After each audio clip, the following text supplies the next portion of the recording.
நடந்த group 2 mains எக்ஸாம்ல பாத்தீங்கன்னா ப்ரொஃபசர் இளையராஜா கண்ணன் சாரோட தமிழ்நாட்டின் புவியியல் புத்தகத்துல இருந்து பல கேள்விகள் கேட்கப்பட்டிருக்கு. அதுல பாத்தீங்கன்னா ஆல்ரெடி 9 கேள்விகள் புக் ப்ரூஃபோட நம்ம பார்த்தாச்சு. இப்போ நம்ம 10வது கேள்வியில இருந்து பார்க்கலாமா? 10வது கேள்வி பாருங்க, தமிழ்நாட்டில் எந்த மாவட்டத்தில் கூடுதலாக 482 மில்லியன் டன் இரும்பு தாது குறைந்த தரத்துடன் உள்ளது அப்படின்னு கேள்வி கேட்டிருக்காங்க. இதுக்கான ஆன்சர் பாத்தீங்கன்னா ஆப்ஷன் ஏ சேலம். இதுல பாத்தீங்கன்னா இரும்பு தாது அப்படிங்கிறது என்ன அப்படின்னு தெரிஞ்சுக்கலாம். நேஷனல் மினரல் இன்வென்டரி, அதாவது இது பாத்தீங்கன்னா சென்ட்ரல் கவர்மெண்ட்ல இருந்து வெளியிட்ட சோர்ஸ் தான். இதுல பாத்தீங்கன்னா அயன் ஓர் அப்படிங்கிறது மேக்னடைட் அப்படின்னு தெளிவாவே கொடுத்துட்டாங்க. இப்போ பாத்தீங்கன்னா இரும்பு தாது அப்படிங்கிறது மேக்னடைட் அப்படின்னு உங்களுக்கு புரிஞ்சிருக்கும். நெக்ஸ்ட் பேஜ் நம்பர் 5.2 செக் பண்ணுங்க. இதுல டீடைலா கொடுத்திருப்பாங்க மேக்னடைட் பத்தி. இந்த 5.2 ரீட் பண்ணாலே உங்களுக்கு புரியும். சேலம் மாவட்டத்தில் அதிக அளவு காணப்படுது மேக்னடைட் அப்படினு டீடைலா கொடுத்துட்டாங்க. நெக்ஸ்ட் பாத்தீங்கன்னா நம்ம டிஎன் மைன்ஸ் சோர்ஸ்ல இருந்து செக் பண்ணுங்க. The reserves is estimated as 40.5 million tons அப்படின்னு கொடுத்திருக்காங்க. நல்ல நோட் பண்ணுங்க, 40.5 மில்லியன் அப்படின்னு கொடுத்திருக்காங்க. நமக்கு क्वेश्चनல பாத்தீங்கன்னா தமிழ்நாட்டில் எந்த மாவட்டத்தில் கூடுதலாக 482 மில்லியன் டன் இரும்பு தாது குறைந்த தரத்துடன் உள்ளது அப்படினு கேட்டிருக்காங்க. சோ ஆஃப் கோர்ஸ் ஆன்சர் வந்து ஆப்ஷன் ஏ சேலம் அப்படி நமக்கு தெரியுது. 11வது கேள்வி பாருங்க, நீடித்த வளர்ச்சிக்கான இலக்கு 2 முக்கிய நோக்கங்களுடன் தொடர்புடைய சரியான கூற்றுகளை தேர்வு செய்யவும் அப்படின்னு கேட்டிருக்காங்க. இதுக்கான ஆன்சர் பாத்தீங்கன்னா ஆப்ஷன் சி தான் கரெக்ட். கூற்று 1 மட்டுமே சரி. கூற்று 1 வாசிச்சு பாருங்க. அதாவது குழந்தைகளின் வளர்ச்சி குறியீடு மற்றும் உடல் எடை குறைதல் மற்றும் பெண்களின் ரத்த சோகை ஆகியவற்றில் கவனம் செலுத்துதல்,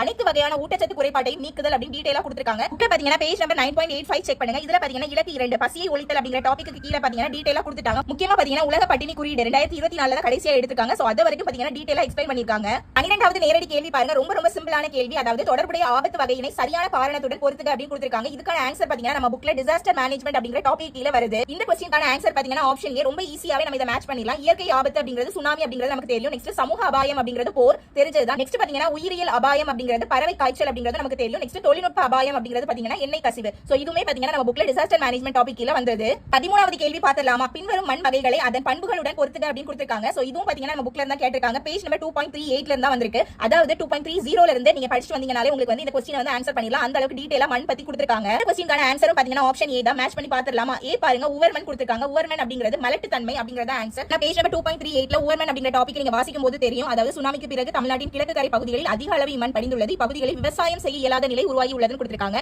சோ விவசாயம் செய்ய இயலாத நிலை அப்படினாலே மலட்டு தன்மை அப்படி நமக்கு தெரிஞ்ச விஷயம் தான். நெக்ஸ்ட் ஒன் வண்டல் மண் செக் பண்ணுங்க. வண்டல் மண் பொறுத்த வரைக்கும் பாத்தீங்கன்னா நுண்துளைகள் மற்றும் களிமண் அப்படிங்கறத ஆன்சர். பேஜ் நம்பர் 2.35 பாத்தீங்கன்னா உங்களுக்கு தெரியும். வண்டல் மண் அப்படிங்கிற டாபிக் கீழ கொடுத்திருப்பாங்க நுண்துகள்கள் மற்றும் களிமண் அப்படினு. 14வது கேள்வி பாருங்க, பின்வரும் அறிக்கைகளை கவனியுங்கள் அப்படின்னு கொடுத்திருக்காங்க. வலியுறுத்தல், அதாவது இந்தியாவின் மேற்கு கடற்கரை விட கிழக்கு கடற்கரை அப்படிங்கிறது புயலால் அதிகம் பாதிக்கப்படுது அப்படின்னு கொடுத்திருக்காங்க. காரணம் பாத்தீங்கன்னா கிழக்கு கடற்கரையில் மட்டுமே புயல் உருவாகுது அப்படின்னு கொடுத்திருக்காங்க. நம்ம புக்ல பாத்தீங்கன்னா 10.23 நீங்க வாசிக்கும் போதே உங்களுக்கு தெரியும் கிழக்கு கடற்கரை அப்படிங்கிறது தான் புயலால் அதிகம் பாதிக்கப்படுது அப்படின்னு டீடைலா எக்ஸ்பிளைன் பண்ணிருப்பாங்க. முக்கியமா பாத்தீங்கன்னா காரணம் வந்து கிழக்கு கடற்கரையில் மட்டும் தான் புயல் உருவாகுது அப்படின்னு கொடுத்திருக்காங்க. இத பார்த்தாலே உங்களுக்கு தெரியும் கிழக்கு கடற்கரையில் மட்டும் தான் புயல் உருவாகும் அப்படின்னு கிடையாது. எல்லா இடத்துலயுமே புயல் உருவாகும். இதுக்கான ஆன்சர் பாத்தீங்கன்னா ஆப்ஷன் சி அப்படி நம்ம டைரக்டாவே சொல்லலாம். ஏ சரிதான், ஆனா தவறு அப்படின்னு சொல்லி எல்லா எக்ஸாம்லயுமே பாத்தீங்கன்னா இந்த மாதிரி நேரடி கேள்விகள் நம்ம தமிழ்நாட்டின் புவியியல் புத்தகம், அதாவது ப்ரொஃபசர் இளையராஜா கண்ணன் சாரோட புத்தகத்துல இருந்து கேள்விகள் வந்துகிட்டே இருக்கு. நீங்க இன்னும் புக்க வாங்கல அப்படின்னா ஸ்கிரீன்ல தெரியற நம்பரை உடனே கான்டாக்ட் பண்ணி நீங்க வாங்கிருங்க.